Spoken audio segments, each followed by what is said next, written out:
In real life, we have so much freedom to kind of moderate our lives. Like we can choose who we're around for the most part. If you have a terrible coworker, you can usually report them to HR or somebody. You know, if you have a club or something you go to in person, like people aren't excessively rude 99% of the time. And if they are, we have like socially acceptable ways of moderating that and keeping our lives positive. Yeah. So why on earth do we feel like we just have to deal with it on the internet? If I had some kind of club that I managed and ran and somebody was coming in like yelling at everybody and saying incorrect things, I'd be like, I'm sorry, you're not allowed to come back. Either fix your attitude or you're not allowed to come back.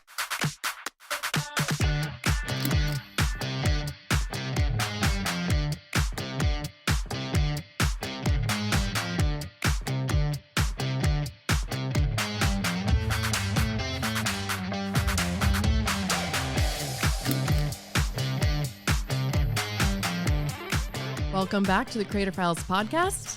Hey, Nathan. Hello. Ready to talk about haters? Oh, this is one of my favorite topics. Trolls. Why is that? I don't know. Maybe it's just that it's kind of fun. I don't know. I love reading comments. And while I think haters probably shouldn't be doing what they're doing, when it's not directed toward me, it can be quite enjoyable to watch. Because of how ridiculous they are? Yeah, I think so. I just think clearly there's somebody sitting behind their screen just typing out ridiculous, nonsense essentially. And so I don't know. I just like the idea that I don't know. Right. It's not that they're hurting or offending somebody else. It's that they're just, you can't believe they're taking the time out of their day to. Maybe that's it. Yeah. It can be ridiculous. It is quite ridiculous. But anyway, I just think there's probably, I don't know. I know we're going to talk about it a little bit. I think there's a lot of time, maybe a little something to be learned from them, which sounds ridiculous to say because most of the time they probably don't have any good intentions. But at the same time, I think there's unfortunately some entertainment value there for me as well that I enjoy. So, yeah, I find that really difficult to stay objective with that because you know that some amount of the comments are going to be just useless. Right. And some amount of them are going to be constructive criticism. And sometimes they're in between. But when it's personal, it's very hard to stay neutral and to look at it honestly and openly, but still not take the bad ones to heart or the useless ones to heart. You can't just decide I'm not gonna listen to any of them. Probably shouldn't. Right. And you can't just decide to take everyone to heart and give everything a ton of weight because sometimes it's ridiculous. So every single comment you have to not you have to, but potentially you need to reevaluate how helpful it is. I mean, there's an argument to be made that you can stop looking at comments for a while. Right. Of course, but every time you do want to look at a comment and decide how you feel about it, you have this battle every time. So I'm going to share a little experience. This was probably 2 weeks ago or so. It wasn't on YouTube. It was on Instagram. However, I think that it's very applicable still. Yeah. So I watched this Instagram reel. It was just a video that I came across, like many of you, I'm sure. I was just mindlessly scrolling on Instagram, and I came across this video. It was a lady who had a small baking business, and she did this little video, and she was, I think, just like decorating a cake and voicing over talking about how she prices her cakes that she makes.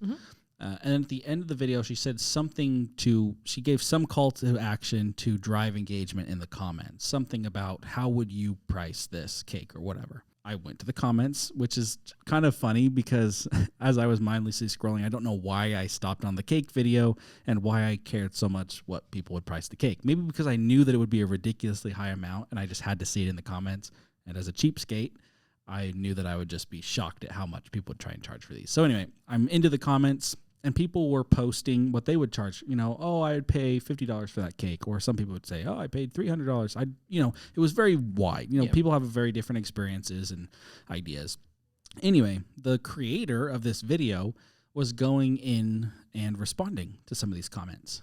Some of the comments were, this cake looks ugly. I wouldn't pay more than $10. Like there was some mean stuff, but there was also some just good, criticism or thoughts or, kind of what she asked for. Yeah.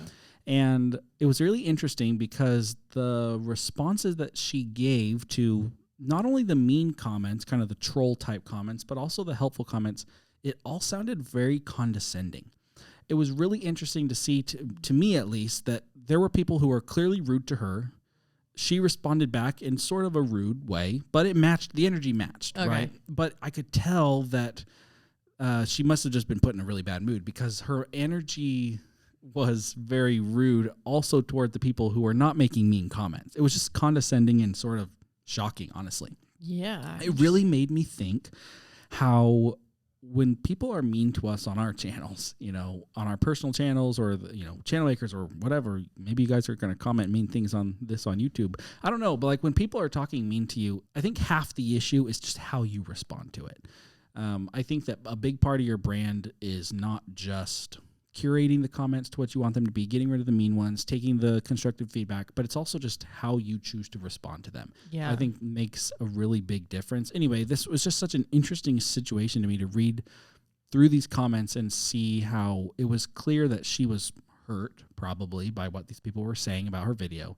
But it really bled through into all of her interactions. The positive ones. That's such a shame. Yeah. And who's going to want to comment something positive in the future? Right. Yep. And there were people calling her out. People started calling her out and saying, man, like, I know maybe this wasn't the, the reaction you wanted or the comments you wanted to see, but like, you're being kind of rude here and you should probably apologize. Like, people were calling her out and then she just dug in deeper and it just kind of continued to be really rude. It really made me think kind of about this whole topic. You know, what do we do when those people show up on our channel? Because they always do. I mean, every video that you post, most likely if you're getting comments, at least a percentage of them will be negative. And so I don't know. What do you think? Like what's your initial reaction when you first see the negative comment? Are you more of a responder? Like, I'm going to tell them why they're wrong, or are you like a hider? You're going to, put the comment away so that nobody can see it. What would you say your initial reaction is? That's such a good question. I think my initial reaction is I want to win them over. Okay. I'm a debater. Okay. Naturally. And so I think if I can, and like, how often does that work on the internet? Practically never, but that's where my mind goes is how do I win them over? And I find that empathizing, like I look for anything. And I mean, I have a ton of negative emotions. I don't want to sound too perfect. Like, oh, I just handle it in this wonderful and mature way. I feel awful, but I want to win. Right. So I look at it and I think, okay, well, the best chance of winning them over is to empathize with what they're saying and then argue in a mild way. So I try to say like, oh yeah, I can see how that would be really frustrating, or a good point. Yeah. My audio at that point was really bad. I was having trouble with my mic, or I didn't notice my hair was brushed up against whatever. And then usually follow up with something like explaining from my perspective. Yeah. And I am surprised by how often people come back and do have very positive things. I guess I'll say very positive as far as my expectations. Okay. It's like they're all but completely giving it. And then I just kind of see it as like, okay, well, that last inch, their pride won't let them. Right. Which mine probably wouldn't either. Right. But I can tell they're really giving a lot at this point. They're saying, oh, well, I appreciate how you responded to this, or I see what you're saying. They're like, okay, fine. Yeah. Yeah. And then I kind of feel like I won. And so I think that's how I typically handle it. That's a lot of effort. And not every comment deserves that much effort. And I'm probably not very good at discerning which ones do and which ones don't. And I also realize that I don't know, I'm trying not to be manipulative, but by treating it kind of like a game like that, I'm at risk of maybe not taking action in the future. Maybe if I feel like, oh, I can put out the fire, then I won't take enough action to correct it. If it's really a valid comment. I don't know. I think that you brought up a good point. Turning it into something constructive, I think that is ideal. To me, that feels like the ideal. If there's someone who, maybe it was something about your video they didn't like, or a piece of information you shared, or whatever, maybe it just wasn't their style. They say something negative, you can counter with saying, I can understand where you're coming from. Thanks for the feedback, whatever. I think ideally that's where these conversations go. Does it happen all the time? I'd say probably not. And like you said, it's really hard to gauge which of those are actually going to turn positive. And I think the biggest struggle that I have, I think I fall into a similar boat that you do, is like I wouldn't have called it what you called it. I probably would have like destroying them with facts and logic. I think that's probably what I would call it. Yeah. Because I also want to win. I want to be on the winning side of the conversation. Yeah. But I think realistically, you really win when that person maybe apologizes and then you didn't come across as too aggressive or passive aggressive. Yeah. I don't know. To me, it feels like kind of two things. If you can, get that conversation to a place where you both are in a more positive, feeling more positive about it, or, you actually do empathize with them and they understand that, I think that's great. I think that a small percentage of comments will always fall into that, the negative ones that you respond to right off the bat. I think some of them will just not, and they kind of continue to spiral. The biggest thing that I have trouble with is figuring out when to end the spiral. Because a lot of times maybe I'll counter with something, or I'll say, oh, well, I can see how you saw it that way. Actually, the way I intended it to mean was this, and then kind of share my opinion or whatever. Yeah. Oftentimes that doesn't go as well, and then they kind of counter, and then it just turns into kind of a time suck. You're just doing this thing, you're spending a ton of energy and time on something that's not very productive. So I don't know, what do you do to gauge, or what would you do to gauge, when do I just stop this? And I guess, what does that stopping it look like to you? Do you just disengage, or do you take further action? Yeah, that's a good question. I guess I'll start with what usually happens with me, maybe then go to the ideal. I think typically it just kind of fizzles out. Okay. And it's funny because it seems like we always have this urge to get the last word in. Yeah. But then sometimes if they just stop responding, it's a little frustrating. You're like, no. It's like they stopped caring and you're like, oh, but I cared. I made a good point that last time, I think. And then, there's something not so satisfying about it. I mean, usually I find the back and forth only lasts a couple times, unless they're just incredibly harsh. But if somebody's incredibly harsh or using language that I don't want on my channel or our channels here, a lot of times it's just, it's either automatically hidden and I'm not going to approve it, or I'll hide it and then, probably not engage in the first place. Assuming that I do engage, usually they're not that extreme. So it seems like it doesn't go on forever. But I think you definitely should have a limit, and maybe it makes sense to kind of limit the amount of time you devote to comments at all. I like to schedule out my time in a pretty minute way. And so I know if I, during that time block, I'm supposed to be doing something other than engaging with comments. That's kind of the signal for me. If I'm getting sucked into the comments during times of my workday that I'm intending to work on other things, then I know I need to take a break. I have some blockers and stuff for different websites. Like there's tons of blockers for YouTube. And that can be hard if you are a YouTuber, but how much of your time really has to be on YouTube? Right. Like when you're making a YouTube video, you don't even need internet for vast majority of the process, especially after planning and stuff. So I like to ask myself, do I really need to be on YouTube? YouTube is so distracting. Yeah. And, I have a blocker on my YouTube. I'll link it if I can find it in the show notes, where it blocks the entire feed. So I can't even see the feed if I have it on. So I'm not seeing suggested videos, and I know I can still go to our videos and look at comments or whatever, but just setting up a blocker for entirely avoiding YouTube. That's a little extreme. Not that you have to go there, but I think I would be more likely to maybe look at the overall time. And if that, if that comment thread is really bothering me, then I think it's time to let it go. It's not worth your energy. And probably focusing the majority of the time that you do a lot to responding to comments on the positive ones. Sure. Because those people actually deserve your attention. Yeah. To an extent. Yeah. If they're saying thanks, then interact with your audience that cares about you. It's kind of a shame to spend all this time and energy on somebody negative and somebody not helpful and somebody that maybe wants to see you fail, when there's maybe a ton of people, more people that are being positive, and you're not even going to bother to acknowledge them. Yeah. That's kind of a shame. I totally agree. I think that that's a really big mindset shift, because a lot of times when we go in and we see negativity, we feel like we need to defend. A lot of times that defense comes off, especially if it's in a public place like the comment section on a video, it comes off petty, or, it's just something that's probably not that big of a deal. And like you said, then there are many other comments that were positive that go unnoticed or seemingly unnoticed because you didn't respond to them or you didn't give them the same level of attention. So I agree. I think it's something that's, I think I've been trying to do lately is not worry as much about the negative comments. If they do worry you, to me, and maybe we can have a little bit of a discussion about this, if they do worry you, get rid of them. Take them out of the comments section. Yeah. Because I know a lot of times like I'll worry about like the negative perception people will have. If they come to my video and they, someone misunderstood what I was saying, or they, someone said, oh, I don't like the way you did this, or you were wrong here. If I wasn't wrong, if I truly wasn't wrong, or even if I was, but the person was really negative about it, is there harm in me removing that? I don't think there is. Mm-mm. To me, it just feels like, as I try to curate my community, I think this is what I'm going to call it, on YouTube, I want my videos to present a certain way. I have complete control over that. I want my comments to feel a specific way.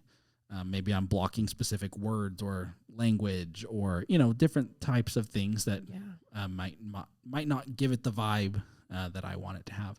So if there's just this negativity, rather than trying to curate it by engaging and, commenting back and forth with the person, I can just get rid of it. And I think YouTube does a pretty good job with how they handle that, because if I, hide a comment or block someone from the channel, if they're a repeat offender, that person can still comment on the videos, but they don't show up except for them. And so they still get the satisfaction of leaving their negativity, but none of the rest of us have to see it.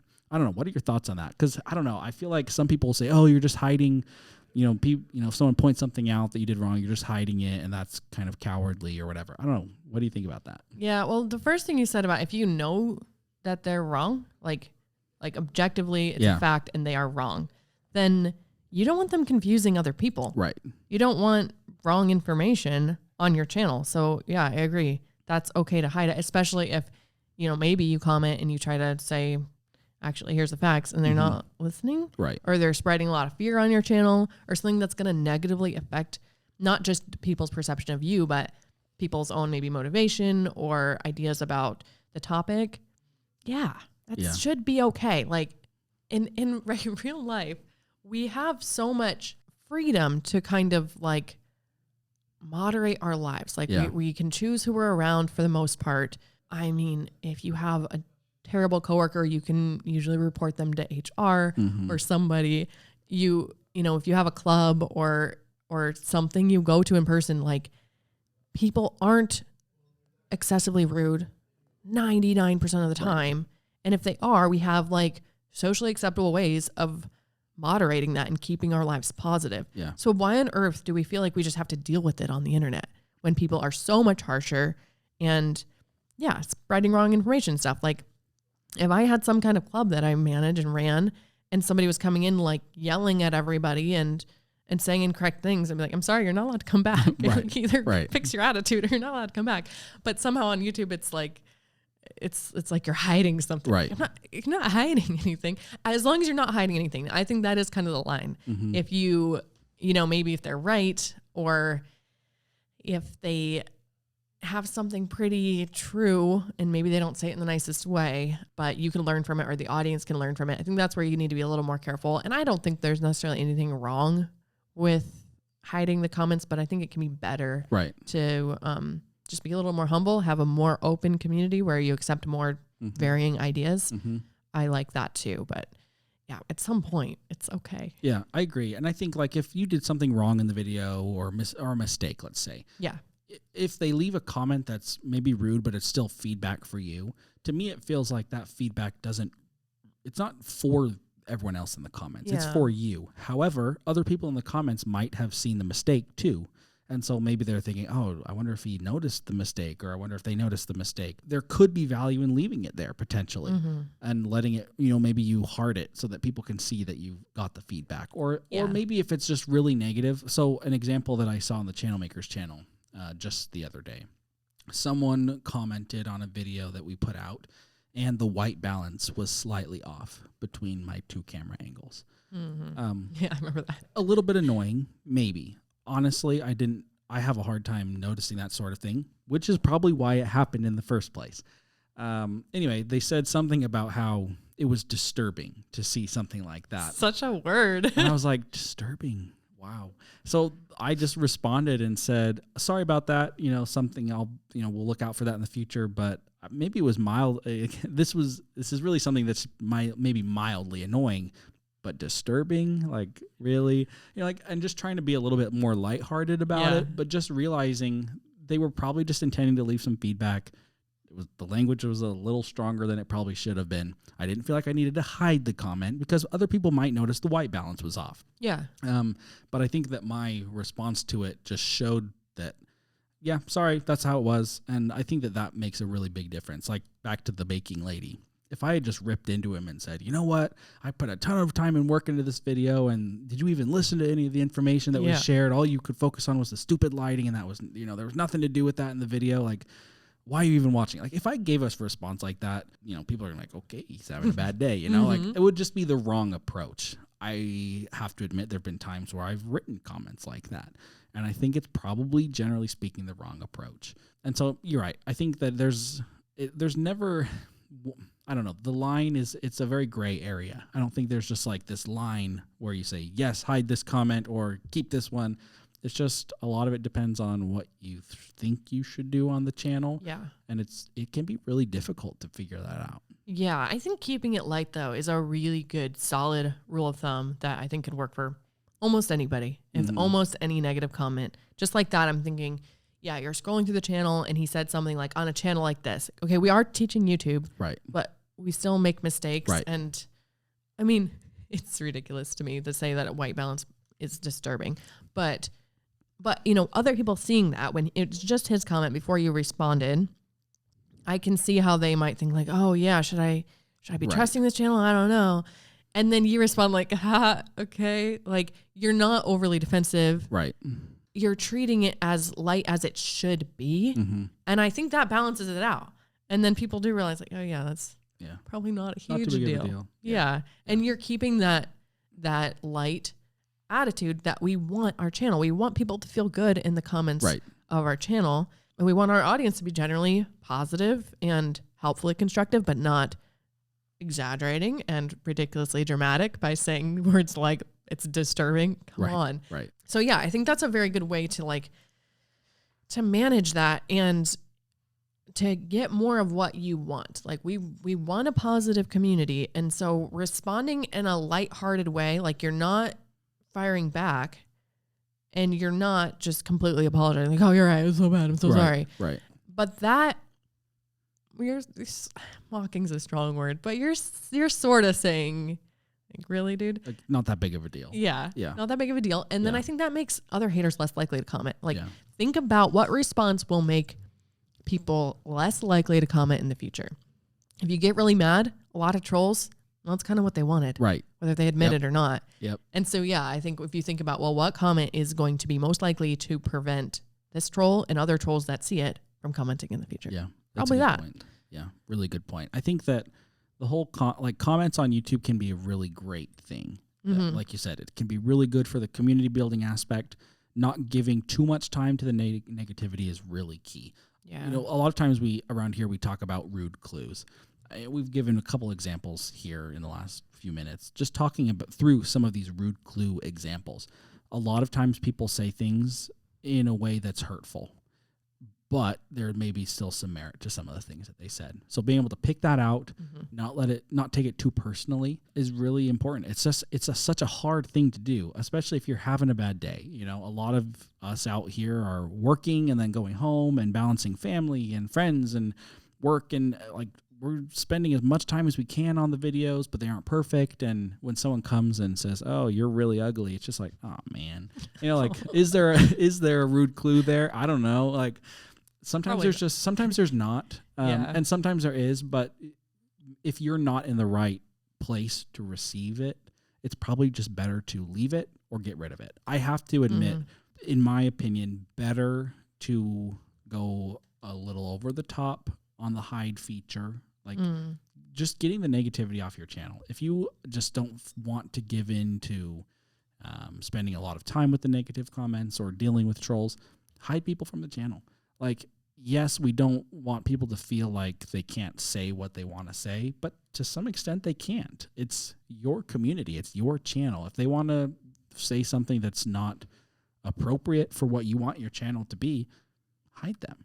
Like, right. there's just not a great system like give someone a chance, or maybe they show up video after video. It's just like, you know what? I don't want to deal with seeing you anymore. So I'm just going to hide you from the channel. They can still watch the videos. They can still participate in other ways, but you're just cutting their legs out from under them and keeping them from hurting you more mentally and emotionally than anything else. Absolutely. And yeah, it's that how you want your channel to feel. Yeah. And we will accept any opinion Yep. that's contrary to ours if it's presented in just a respectful way. Yep. It doesn't have to be some compliment sandwich or something where, it's they're sugarcoating it. Like, as long as you're reasonably respectful, we are completely open to any ideas that are contrary. Like, we want that healthy debate and other ideas and considering other sides, things that we hadn't. It's a shame how most people don't do it that way. Most people that disagree are real aggressive and rude about it. Mm-hmm. And like, we don't have to have our comment section, and you don't have to have your comment section be like that. I think it's really important to refuse to let them change your identity. Yeah. So even if it's true and constructive and helpful, don't let them change your identity. Don't let them say, oh, well, you didn't do this thing, so you're lazy. Or you didn't do this thing, so you don't know what you're doing with video, like, or whatever your topic is. That's stupid. Yeah. You know about white balance. You know what you're doing. You made one mistake, pretty subtle mistake. Yeah. And so anytime, separate that. Anytime someone's giving whatever you call it, constructive criticism or rude clue, definitely separate the identity and don't let it bleed into your identity, because you won't make it. It's too hard. Yeah, it is. Well, and there's no way you can please everybody. One person will say, oh, the white balance was off. Okay, well, how can I fix that? Well, I'll just have one camera angle. Well, why didn't you have two camera angles? You should have 2 camera angles. It makes it look better. It's just like, no matter what you do, you're always going to run into people who are just unhappy with what you do. Mm-hmm. There's really good people out there doing really good things who still get criticism on the YouTube platform and off the platform. Yeah, charity. Like, the whole point of the video is that it's a good thing. Yep. And people are mad about it. People will just still get mad about it. And so it is really important to remember that it's okay if they don't like it. Mm-hmm. That they have the right to not like your video. Yeah. And that's okay. That can be the end of the story. There doesn't have to be anything else. If they want to keep commenting and saying how they hate all your videos, then hide them from the channel. But if it's something where they just don't like your content, then just be done with them. That's okay. Not a good fit. Go find another channel. Right. Like, why are you here? It's like if somebody's coming over to your house and like insulting you every time. Right. Are you obligated to keep inviting them over? You could, but probably not. Yep. Yeah, that's kind of ridiculous. Yeah, so let's talk about kind of the frequency of negative comments to positive comments, because I find this really interesting. Oh, yeah. I think on most channels, you're still going to see mostly positive comments, but I still think it's a kind of distorted ratio from 100%. How people actually feel. Like, people are more likely to comment if they feel negatively. So if you have 10 comments and 8 of them are positive and 2 of them are negative, I would argue that still over 80% do not feel, at least not strongly negative, or over 80% feel positive. Right.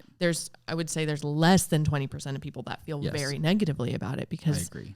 Angry people are louder usually. We were talking about, like, if you go to a restaurant and you have a really bad experience, or anywhere, and you have a bad experience at a business, sometimes you feel more of an urge to write a bad review than if you have a delightful experience.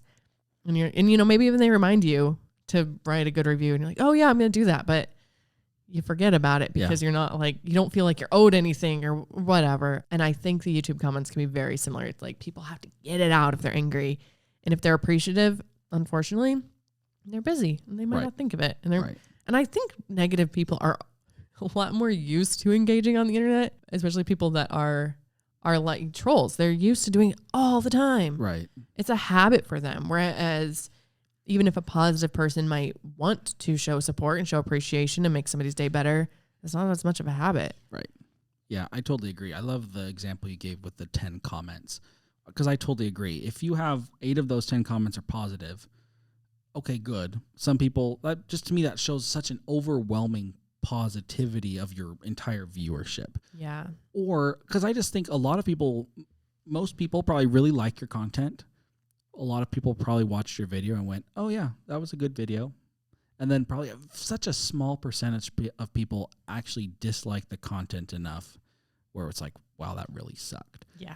It's just such a low commitment. A YouTube video is such a low commitment. You know, we're talking about 5, 10, maybe 20 or 30 minutes. Very low commitment. It's like one episode of a TV show or less. And I've watched so many terrible TV shows, like whole seasons of terrible TV shows, and I'm not even mad at those people, you know? And you have the freedom to click off at any time. Exactly. Yeah. Exactly. Like there's no one holding you hostage here to watch this video. And so people who really dislike your video, like you said, that 20%, you know, those 2 comments that were angry, that probably represents like 1% of the audience or less, because that's just, there's no reason for them to do that in most cases. And a lot of times those people are probably lacing in some sort of feedback for you, even if it's done really rudely. And so maybe it's not even that they hated the video, but it was just annoying or a little off-putting to them. It wasn't even like a true hatred for your content. So I don't know. It just feels like when we log into YouTube and we see negativity surrounding our work product, negativity around our creative, you know, like if I'm being creative and I put a ton of time and work into something, and someone goes, that was the stupidest thing I ever watched. Like that hurts. I know. It really does hurt. And I think that it takes up a lot more mental space than it should. You know, if it's 1% of the audience that hates or just dislikes my videos, then that should take up 1% or less of my mental space.